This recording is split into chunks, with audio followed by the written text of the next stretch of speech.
L'info écho avec Capital. Le chiffre du jour, 46%, c'est le nombre de visites supplémentaires enregistrées sur la plateforme d'annonce immobilière PAP en août 2020 comparé à août 2019.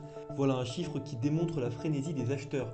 D'habitude, les chiffres sont stables d'un été à l'autre, précise Corinne Joly, la présidente de PAP. Dans cette ruée immobilière, ce sont les périphéries des plus grandes métropoles qui ont particulièrement la cote. Ainsi, autour de Paris, les recherches ont explosé de 75% dans les Yvelines, de 73% en Essonne et de 118% en Seine-et-Marne. Dans le même temps, dans Paris intramuros, les recherches sont à la baisse de 5%. L'engouement pour les périphéries se vérifie également autour de Lille, Lyon, Bordeaux ou encore Montpellier. Le coup de gueule du jour est poussé contre les hausses régulières des péages d'autoroute. Derrière lui, on retrouve Jean-Baptiste Villa, maître de conférences en droit public à l'Université de Bordeaux. Selon lui, l'augmentation automatique des tarifs pratiqués par les sociétés autoroutières ne serait pas valable juridiquement.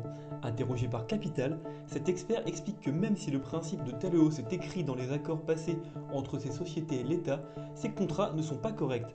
Et ce car la mise en œuvre de ce principe est conditionnée par le fait que les entreprises assument une contrepartie.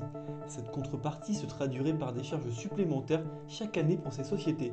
Or, l'État ne connaît pas les coûts qui justifient ces hausses tarifaires, ce qui est tout simplement contraire au texte en vigueur.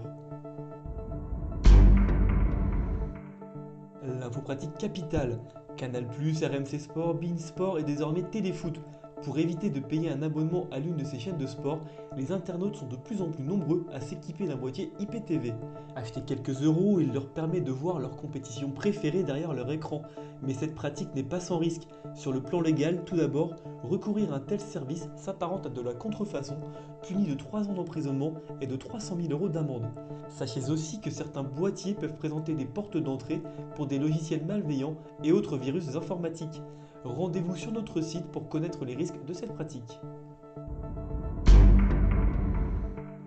Et on termine avec cette bonne nouvelle pour les propriétaires.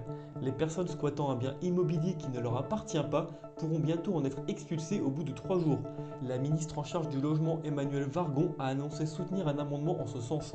Celui-ci a été déposé par le rapporteur du projet de loi Accélération et simplification de l'action publique. Selon cet amendement, un propriétaire pourra déposer plainte contre d'éventuels squatteurs et faire constater l'occupation des lieux. Le préfet sera alors saisi et aura 48 heures pour mettre en demeure le squatteur. Celui-ci devra alors quitter les lieux sous 24 heures. Il n'est toutefois pas encore précisé quand cet amendement pourrait entrer en vigueur. C'était l'info écho avec Capital.